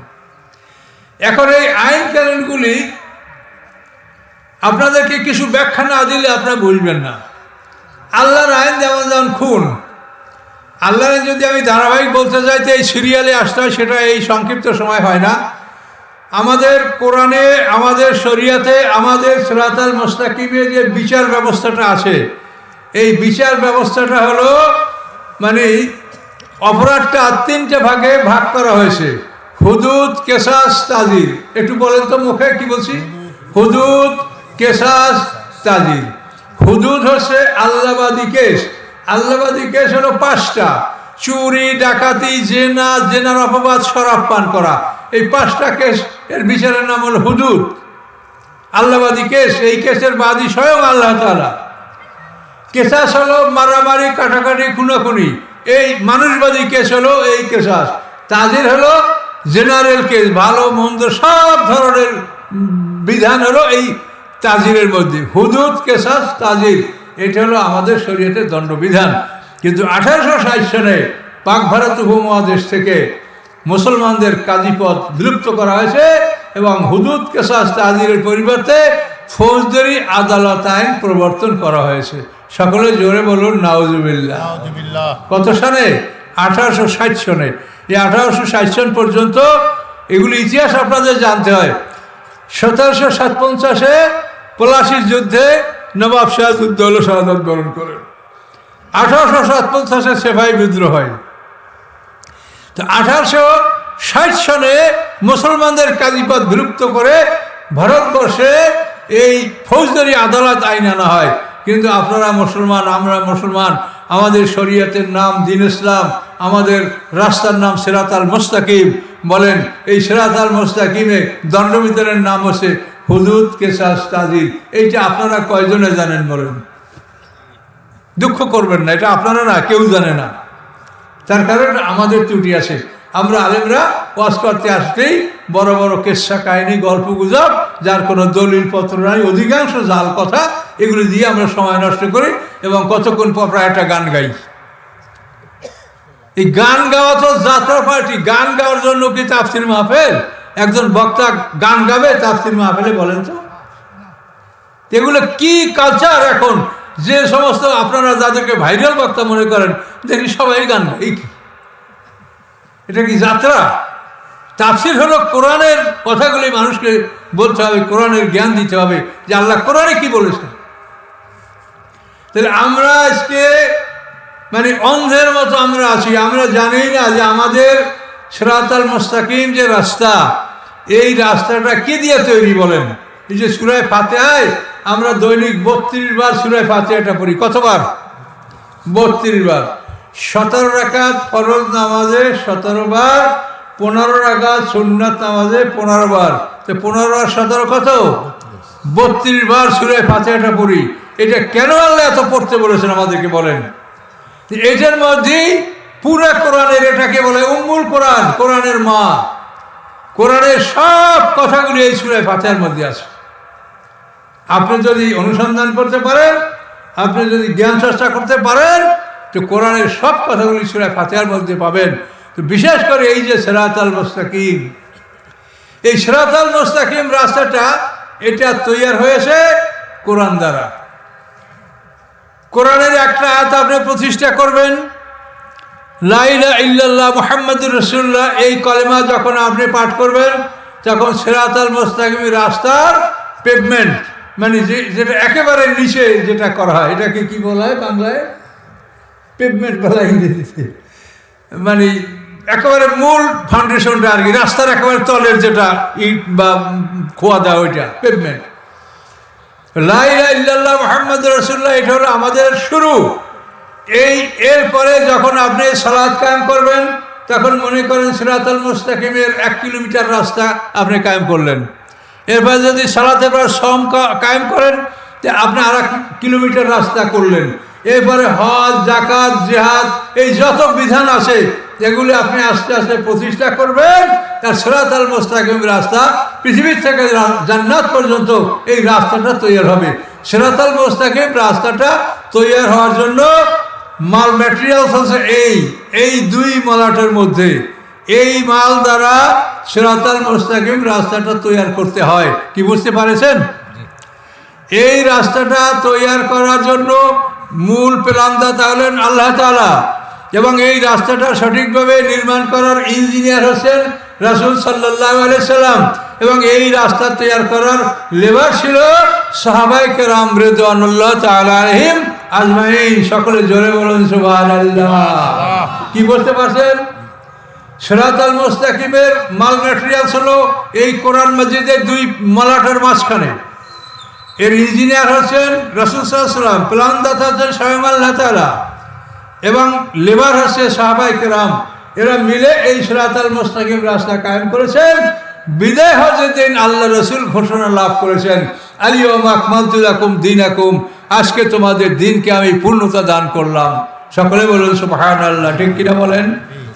কিন্তু সেই রাস্তাটা আজকে আমাদের চোখের সামনে আস্তে আস্তে ভেঙে ভেঙে রাস্তাটা বিলীন হয়ে যাচ্ছে। এই সিরাতাল মুস্তাকিম রাস্তা ভেঙে ভেঙে ওরা বাইপাস শুরু করে দিয়ে সব জায়গায়। বাইপাস, এটা বুঝালে বুঝবেন। আমাকে এক ভাই সতর্ক করছে যে হুজুর, আমাদের গ্রাম অঞ্চল, তো গ্রাম অঞ্চল হইলেও আপনারা চাঁপাইনবাবগঞ্জের মানুষ, তাফসীর শোনা মানুষ, আপনারা যে বুঝবেন না এই আশা আমি করি না। আমি আশা করি যে আপনারা বুঝবেন, আর না বোঝার মতো কথা আমি ইনশাল্লাহ বলবো না, আশা করি। এই যে সিরাতাল মুস্তাকিম রাস্তাটা, এই রাস্তাটা হলো পৃথিবীর থেকে জান্নাত পর্যন্ত। আর মাগদুবি আলাইহিম ওয়ালাদ-দাল্লিন যে রাস্তাটা, মাগদুবি আলাইহিম হলো ইহুদি, দাল্লিন খ্রিস্টান, এদের রাস্তাটা হলো পৃথিবী থেকে জাহান্নাম পর্যন্ত। তো 2টা রাস্তা, 2 দিক। সিরাতাল মুস্তাকিম পৃথিবী থেকে জান্নাত পর্যন্ত, আর মাগদুবি আলাইহিম ওয়ালাদ-দাল্লিন রাস্তাটা হলো পৃথিবী থেকে জাহান্নাম পর্যন্ত। ওই রাস্তাটা শয়তানের ওহী দ্বারা তৈরি। শয়তানের ওহী, আল্লাহর ওহী বাদে যা কিছু পৃথিবীতে আছে এগুলো সবই শয়তানের কথা। একমাত্র আল্লাহর কোরআন, কোরআনের ব্যাখ্যায় যে বিশুদ্ধ হাদিসগুলি আছে সেগুলি, এবং এই কোরআন সম্বলিত আরও যা কিছু আছে, এগুলির বাইরে যা আছে এগুলি সব মানে শয়তানের ওহী। শয়তানের ওহী সম্বন্ধে আপনি কোরআন পাকে দেখবেন, সূরা আনামের 121 নম্বর আয়াতে আল্লাহ বলেছেন, ওয়াইন্না শায়াতিনা লা ইউহুনা ইলা আউলিয়াইহিম লিউজাদিলুকুম, শয়তানেরা শয়তানের বন্ধুদের কাছে ওহী পাঠায়। আল্লাহ যেরকম তার বন্ধুদের মনোনীত পয়গম্বরদের কাছে ওহী পাঠায়, শয়তান তার বন্ধুদের কাছে ওহী পাঠায়। তো হইল 2 প্রকার, আল্লাহর ওহী এবং শয়তানের ওহী। কি কোরআন থেকে বলছি না বানিয়ে বলছি? কথা বলেন। কোরআন। ওয়াইন্না শায়াতিনা, আমার ওই আলাদা ছোট ছোট বইগুলো কিনবেন, বড় বই যদি না কিনতে পারেন তো ছোট ছোট বইগুলো কিনে। এইসব বইতে আমার এগুলোর ব্যাখ্যা খুব সুন্দর করে দেওয়া আছে। সত্য দলের পরিচয় যে বই, এই বইয়ের মধ্যে আপনারা এইসব বিষয় পাবেন। এখন শয়তানের রহি, আল্লাহ রহি। এখন আল্লাহর ওহী দ্বারা, আল্লাহর ওহী আপনাদের সামনে আল কোরআন, এই আল্লাহর ওহী দ্বারা সিরাতাল মুস্তাকিম রাস্তা তৈরি করা হয়েছে। আর শয়তানের ওহী দ্বারা সিরাতাদ দাল্লিন মাগদুবি আলাইহিম ওয়ালা দাল্লিন, দুইটা রাস্তা। একটা হলো মাগদুবি আলাইহিম, এটা হলো ইহুদিদের, আর দাল্লিন হলো খ্রিস্টান। এই দুইটা রাস্তার কথা বলা হয়েছে। এর থেকে আমাদেরকে দূরে থাকতে বলা হয়েছে। এই দুইটা রাস্তাকে আমাদেরকে না করতে বলা হয়েছে। এই দুইটা রাস্তা যেন আমরা স্বীকৃতি না দেই। এখন এই দুইটা রাস্তা দুদিকে, কিন্তু আমাদের এই সিরাতাল মুস্তাকিম রাস্তাটা কাফেররা, মুশরিকরা, ইহুদিরা, খ্রিস্টানরা আস্তে আস্তে রাস্তাটা ভেঙে ভেঙে ওরা বাইপাস করে দিচ্ছে। কিভাবে আপনি এটা বলবেন? এই আইনের দিকটা যেটা বলছি সেটা দেখেন। আমাদের সিরাতাল মুস্তাকিম রাস্তায় আইন হচ্ছে কি? হুদুদ, কিসাস, তাজির। আর ওদের আইন হলো ফৌজদারি আদালত। আপনারা হুদুদ, কিসাস, তাজিরের নাম কি জানেন? বা এইটার সম্বন্ধে কোনো ব্যাখ্যা আপনাদের কাছে আছে? নাই। কেন নাই? এই জন্য আমরা 1 নম্বরে দায়ী, 2 নম্বরে আপনারা দায়ী। আমরা 1 নম্বরে দায়ী কেন? যেহেতু আমরা আলেম হয়েই আসি। আর আপনারা দায়ী এই জন্য যে আপনারা কেন শিখলেন না। এটা তো বলা হয় না যে শুধু মাওলানা সাহেবরাই শিখবে, আমরা শিখবো না, এটা বলা আছে। এই জন্য আমরাও দায়ী, আপনারাও দায়ী। আমরা শিখেও আপনাদেরকে বলছি না, আর আপনারা শেখেন নাই। তো এই জন্য আল্লাহর কাছে যেতে হলে শোনেন, বিচারের দিনটা 50,000 বছরের সমান একটা দিন। আমি একটা ছোট্ট বই লিখেছি। আমাকে বহু লোক অনুরোধ করে যে 50,000 বছরে 50টা পর্ব আপনারা ওয়াজ করেন, এই পর্বটা কি? তখন আমি অনেক চিন্তা করে এই পর্বটা 50টা পর্বে 50টা আয়াত উল্লেখ করে আমি ছোট্ট একটা বই লিখেছি। আপনাদের জন্য বইটা নিয়ে আসি আমি, কয়েকটা 10টা বই। যে 50,000 বছরের সময় একটা দিন, এই দিনে আমাদেরকে আল্লাহ বিচার করবেন। আপনারা ঘাবড়াবেন না। 50,000 বছর মানে 50 দিন। তার কারণ পরকালের একটা দিন হলো 1000 বছরের সমান। ওয়াইন্না ইয়াওমান ইনদা রাব্বিকা কাআলফি সানাতিন মিম্মা তাউদুন। আল্লাহ বলেন তোমরা যেভাবে গণনা করো সেভাবে পরকালের একটা দিন হলো 1000 বছরের সমান। তো 50,000 বছরে 50 দিন, তাহলে বিচারের মাঠটা 50 দিনে এটা কমপ্লিট হবে। কথা বুঝতে পারছেন? আমরা জান্নাত জাহান্নাম যেখানে আল্লাহ নিয়ে যান, ওই 1000 বছরের সমান দিন। এখান থেকে চলে যাওয়ার পরে এই 24 ঘন্টার দিন আর আপনি দেখবেন না জীবনে। 50,000 বছরের সমান দিন। এই দিনে আল্লাহ বিচার করবেন। কিন্তু এই দিনে আমরা এই কোরআন নিয়ে আমাদেরকে প্রশ্ন করা হবে। এই কোরআনে যা বলা আছে এগুলি সম্পর্কে জিজ্ঞাসা করা হবে। এর বাইরে আপনার কোনো প্রশ্ন করা হবে না। প্রত্যেক উম্মতের বিচার করা হবে। সেই উম্মতের প্রতি যে নবী আসে, সেই নবীর কাছে যে আসমানি কেতাব আসে, এই কেতাব দ্বারাই প্রত্যেক উম্মতের বিচার করা হবে। এই যে আইন, আল্লাহ তাআলা বলছেন যে আমার আইনগুলি কায়েম করে। এখন আল্লাহর আইন তো কায়েম করেছে, রাসূল, সাহাবী এরা মিলে কোরআনকে সম্পূর্ণ প্রতিষ্ঠা করেছে। আল্লাহর আইন প্রতিষ্ঠা করেছে, কিন্তু পরবর্তীতে এটাকে ওরা ভেঙে ফেলতেছে। যেমন দেখেন এই আইনের ক্ষেত্রে হুদুদ, কিসাস, তাজির, সেখানে ওরা নিয়ে আসে ফৌজদারি আদালত। এখন এই দুইটা জিনিস আপনি তুলনা করেন যে আমাদের আইনটাকে ওরা বিলুপ্ত করে ওরা যে আইনটা নিয়ে আসলো, এটা একটু তুলনামূলক আলোচনা আপনাদের কাছে করি।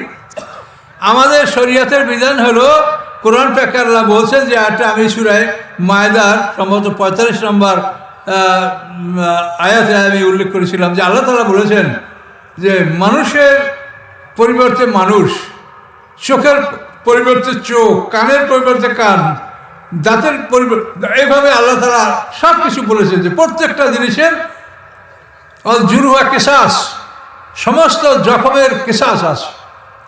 তো এখন এই যে কিসাস, এখানে কিন্তু আল্লাহ তাআলা শুধু মুসলমানরা বিচার পাবে কথা বলেন নাই।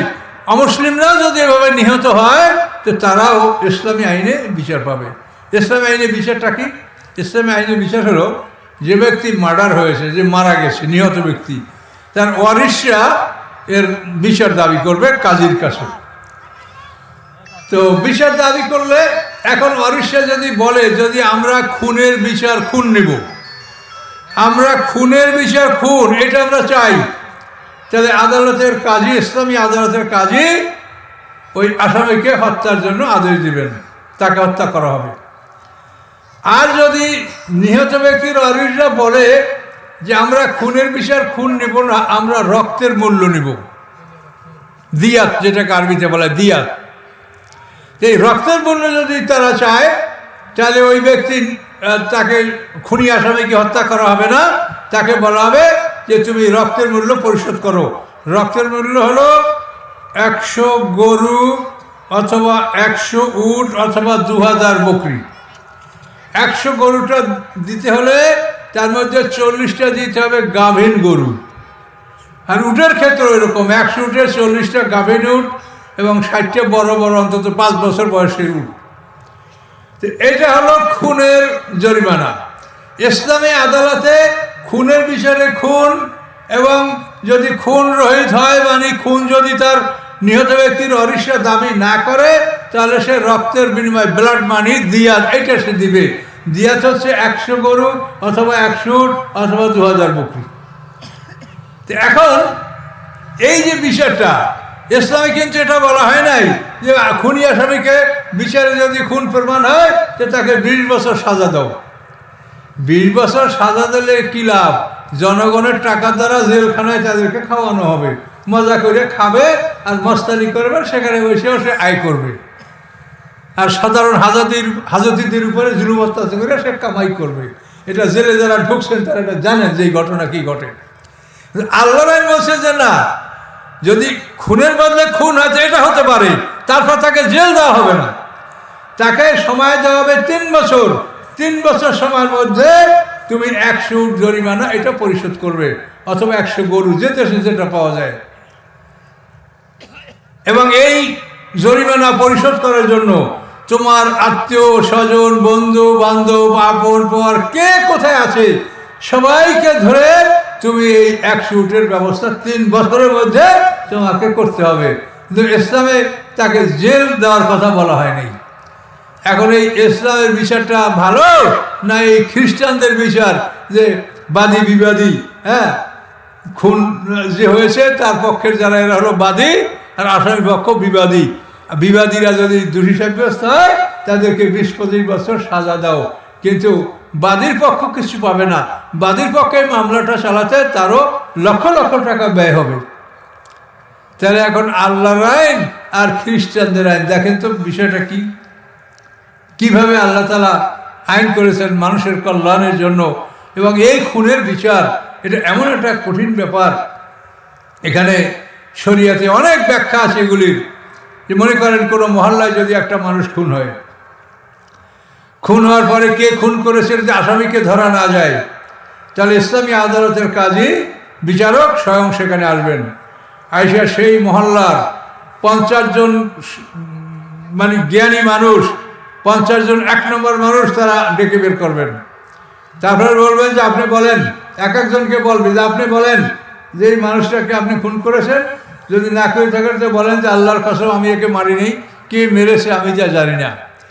এইভাবে 50টা লোকে যদি সাক্ষী দেয়, তাহলে ইসলামী আদালতের কাজী রায় দিবেন যে আপনারা এই গ্রামের মানুষ সবাই মিলে, এই মহল্লার মানুষ সবাই মিলে 100টা উট জরিমানা এটা আপনারা জমা করেন, এটা আপনাদেরকে পরিশোধ করতে হবে, এই 100 উট জরিমানা দিতে হবে।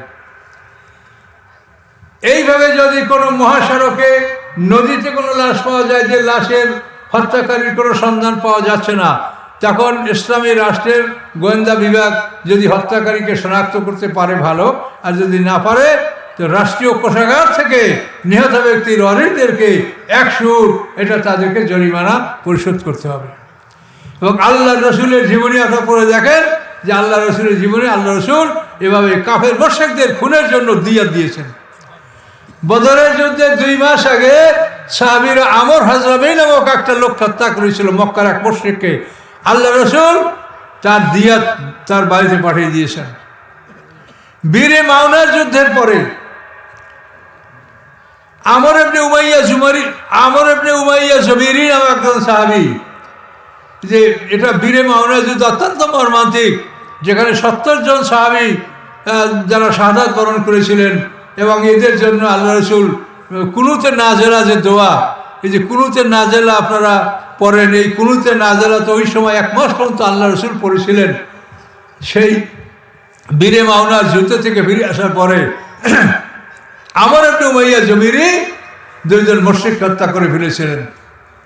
তিনি বলছেন, ইয়া রাসূলুল্লাহ, আমি সহ্য করতে পারি নাই, আমার সাথী 69 জনকে ওরা হত্যা করেছে, আমি এই জন্য এই মুশরিক, এদেরকে আমি সহ্য করতে পারিনি, আমি হত্যা করেছি। অথচ এই লোকগুলো ছিল আল্লাহ রসুলের সাথে যারা মদিনা সনদ স্বাক্ষর করেছে তাদের অন্তর্ভুক্ত, এদেরকে হত্যা করা ছিল অবৈধ। আল্লাহ রসুল এই 2টা লোকের দিয়াত এটা আল্লাহ রসুল আদায় করেছেন। এবং মদিনা সনদে বলা ছিল যে আমাদের যদি রাষ্ট্রীয়ভাবে কোনো দিয়াত দিতে হয়, তো মদিনা শহরে আমরা যতটা জাতি বাস করি সবাই মিলে আমরা দিয়াত পরিশোধ করব। এখন এই 2টা লোক মানে নিহত হয়েছে, এদের দিয়াত দিতে হবে। এদের দিয়াতের চাঁদা আদায় করার জন্য আল্লাহ রসুল যখন ইহুদি বনি নজিরের দুর্গে প্রবেশ করেছিলেন, সেই সময় ইহুদিরা বলে, ইয়া রাসূলুল্লাহ, আপনি বসেন, আমরা চাঁদা তুলে আপনার কাছে দিচ্ছি। আল্লাহ রসুলকে বসাই রেখা তারা আল্লাহ রসুলকে হত্যা করার জন্য উপর থেকে পাথর ফেলে দিয়েছিল। এটা এই ঘটনায় আল্লাহ রসুল সেখান থেকে রক্ষা পেয়েছেন, আল্লাহ তাকে জানিয়ে দিয়েছেন যে অবস্থা। আল্লাহ রসুল সেখান থেকে বের হয়ে পড়েছিলেন, হত্যা করতে পারে নাই, বরং এরপরে আল্লাহ রসুল সেই কাব বিন আশরাফকে হত্যা করার ব্যবস্থা করেছেন।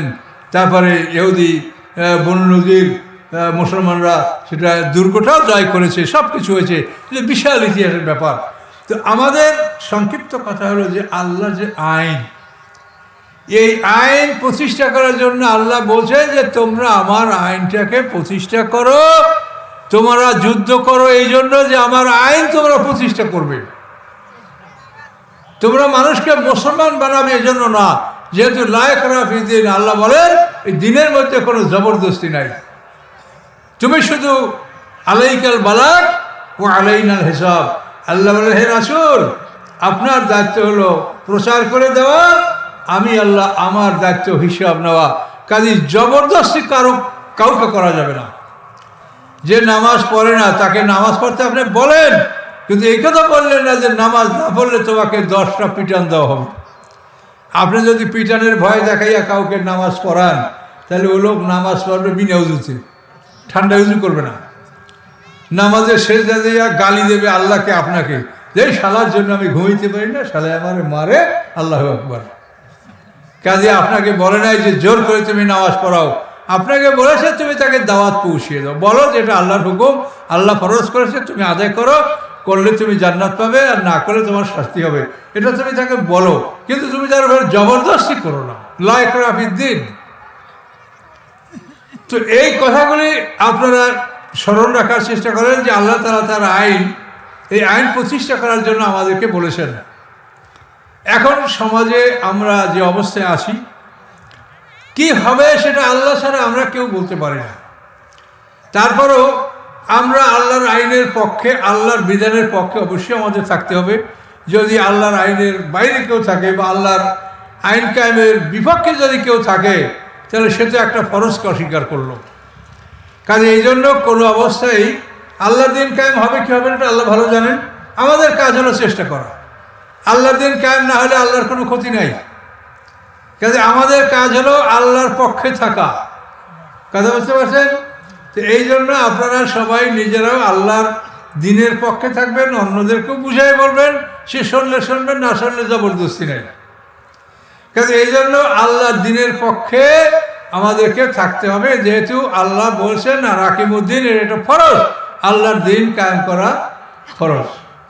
কাজে এই জন্য এক্ষেত্রে আমাদের কোনোভাবে সন্দেহের অবকাশ নাই, এটা ফরজ বিধান, আল্লাহ এটাকে আমাদের উপর ফরজ করেছেন যে তোমরা আল্লাহর দিন কায়েম করো। এবং আল্লাহ রসুল একটা হাদিস আছে, আল্লাহ রসুল বলেছেন লাউকানা দিন ইন দ্য সুরায়া, আল্লাহ সুরায়া সে তার হলো সপ্তর্ষিমণ্ডল আকাশে যে গ্রেট বিয়ার, মানে সপ্তর্ষিমণ্ডল 7টা তারকা যে উত্তর আকাশে যেখানে ধ্রুবতারা থাকে, তো এই সপ্তর্ষিমণ্ডলকে সুরায়া বলে আরবিতে, সুরায়া। তো আল্লাহ রসুল বলেন তোমরা দিন কায়েম করে রাখো। যদি সুরায়া সেতারার কাছেও আল্লাহর দিন থাকে তো একদল যুবক সেখান থেকে আল্লাহর দিনকে আহরণ করবে। তো এই আল্লাহ রসুলের কথার উদ্দেশ্য হলো যে তোমরা দিন কায়েম করে যদি রাখতে পারো কোনো জায়গায়, তো সারা পৃথিবী থেকে মানুষ তোমাদেরকে দেখে সেখান থেকে দিন তারা সংগ্রহ করবে। কাজে দিন যদি কোথাও কায়েম না থাকে তো মানুষ কোথায় দিন পাবে, কোথায় বলবে যে দিন আছে? এই জন্য আল্লাহ তাআলা দিন কায়েম করার জন্য কঠিনভাবে আমাদেরকে আদেশ দিয়েছেন। কাজে এই দিন কায়েমের প্রতি আপনাদের মনোযোগ থাকতে হবে, আগ্রহ থাকতে হবে, এবং কেউ যেন এটাকে অবহেলা না করেন। দিন কায়েম হবে তো হবে না, সেটা আল্লাহ ভালো জানেন। কী হবে সেটা আল্লাহ ভালো জানেন। আমাদের কাজ হলো আমাদের চেষ্টা করে যাওয়া। এই জন্য দিন কায়েমের বিপক্ষে কেউ থাকবেন না, আশা করি সবাই দিন কায়েমের পক্ষে থাকবেন ইনশাআল্লাহ। এবং আপনাদের সামনে দোয়া করেন। দেশের পরিস্থিতি খুব ভালো বলে মনে হচ্ছে না, তার কারণ আমরা আমাদের নিজেদের দুর্বলতা আমরা নিজেরাই এনেছি। আমরা যেটা অতীতে করেছি সেটার ফল আমরা বর্তমানে ভোগ করছি। এগুলো খোলা কথা আমি বলতে পারছি না। এটা আমাদের এই অবস্থাটা, আমরা যে এখন দুর্বল, এটা আমরাই করেছি। এটা আমাদের অতীতের কর্মফল আমরা এখন ভোগ করছি। আমরা বুঝি নাই যে এটা আমরা ভুল করছি। তো যাই হোক, কথা বলে কোনো লাভ নাই। আমরা আল্লাহর আইনের পক্ষে থাকবো ইনশাল্লাহ। তাতে আমাদের ভালো মন্দ যা হয় আমরা কারোর উপর জবরদস্তি করবো না, ন্যায়সঙ্গতভাবে। এবং এখানে আল্লাহ রসুলের একটা কথা আছে, আল্লাহ রসুল হাদিস, মানরা মেনকুম মন কারণ ফালু গাই রুবিয়া দিন। আল্লাহ রসুল বলেন যদি কেউ শরিয়াত বিরোধী কার্যকলাপ দেখে সে শক্তি দ্বারা সেটাকে যেন প্রতিহত করে, যদি ক্ষমতা থাকে। ফাইলামিয়ার সাথে যদি শক্তি দ্বারা প্রতিহত করার ক্ষমতা না থাকে তবে লেসানি, সে যেন মুখে প্রতিবাদ করে। ফাইলামিয়ার সাথে মুখে প্রতিবাদ করার ক্ষমতা যদি না থাকে ভাবে কালবি, তাহলে মনে মনে যেন সেটার ব্যাপারে পরিকল্পনা গ্রহণ করে যে এটাকে কীভাবে দূর করা যায়, এটার কীভাবে সমাধান করা যায়, মনে মনে সে পরিকল্পনা গ্রহণ করবে। তাহলে আল্লাহ রসুল আমাদেরকে প্রথমে হাত, ফালু গাই হরবে ইয়াদি, ইয়াদুন মানে কুয়াত, ইয়াদুন মানে শক্তি। তো এখন দেখেন এই যে আল্লাহ রসুল হাত দ্বারা অন্যায়কে প্রতিহত করতে বলা হয়েছে, আপনাদের কিন্তু সেই সময়টা এখন আসছে যে আপনারা আপনাদের হাত দ্বারা এমন একটা জায়গায় যদি আপনারা সিল দেন, যে জায়গায় সিল দিলে পরে সমাজ থেকে অন্যায়টা দূরীভূত হবে, সেটা আপনারা বোঝেন না। এই যে মাকড়াগুলো আছে, কোন মাকড়ায় কী চায়, সবারই তো একটা ম্যানিফেস্টো আছে। তাহলে এখন আল্লাহ রসুল বলছেন অন্যায়কে তুমি হাত দ্বারা প্রতিহত করো। তো আপনারা তো আপনাদের হাতেই তো এখন কাগজটা আসতেছে যে আপনি কোনখানে সিলটা মারলে সমাজ থেকে অন্যায়টা দূর হতে পারে, ঠিক কিনা বলেন? কাজে সেই হিসাবে আপনি আপনার হাতটাকে যদি আপনি সঠিকভাবে ব্যবহার করেন তো আল্লাহর কাছে আপনি বিনিময় পাবেন। কে কি করলো, কে কি না করলো, আপনার কাজ হলো আপনাকে আল্লাহ তাআলা যেটা বলেছেন সেটা আপনি তাদেরকে বুঝায় বলবেন, কারোর সাথে জোর জবরদস্তি নাই।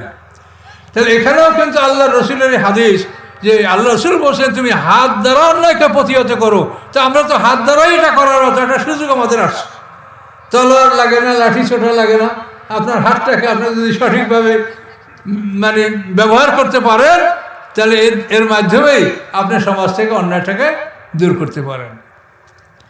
তো এই জন্য এইসব বিষয়গুলি চিন্তা করে আপনারা ভালো পথে কাজ করার চেষ্টা করবেন। কোরআনে যে কথা বলা হয় এটা সার্বজনীন। কাজে এই জন্য আপনারা কোরআন শেখার নিয়াত করেন যে আমি কোরআন শিখবো। এই যে রমজান আসতেছে সাথে, এই রমজান মাসে আপনারা যারা কোরআন পড়তে পারেন না পড়া শিখবেন, যারা পড়তে পারেন তারা অর্থ শিখবেন, যারা অর্থ জানেন তারা গভীর জ্ঞান অর্জন করবেন। আমাদের কাছ থেকে সারা দুনিয়ার মানুষ আমাদের কাছে কোরআনের জটিল জটিল জিনিসগুলো আমাদেরকে জিজ্ঞাসা করে, আমরা এটা বলে দিচ্ছি। কাজে আপনারা আলেমরা আমাদের সম্পর্ক রাখবেন এবং তাদের মাধ্যমে আপনি মোবাইলেও পড়তে পারেন। হুজুর আমি এই জায়গাটা বুঝি না, এই একটা অর্থ বলে দেন, একজন আলেম আপনাকে এটা বলবে। আপনার এরকম নির্দিষ্ট আলেম থাকবে যাদের কাছে আপনারা যোগাযোগ করে আপনারা শিখবেন। আর স্থানীয় আলেম যদি থাকে আলহামদুলিল্লাহ তাদের কাছ থেকে আপনারা কোরআন শিখবেন। এই বলে আমি কথা শেষ করছি, রাত্র গভীর। তো আমার লেখা বই, আমি 30 পারা কোরআনের তাফসীর লিখেছি, আল্লাহ লেখার তৌফিক দিয়েছে। আলো আদার বই তো আপনাদের কাছে আগেও আসছিল, সেই আলো আদার বই এখন 11 নম্বর পর্যন্ত লেখা হয়েছে।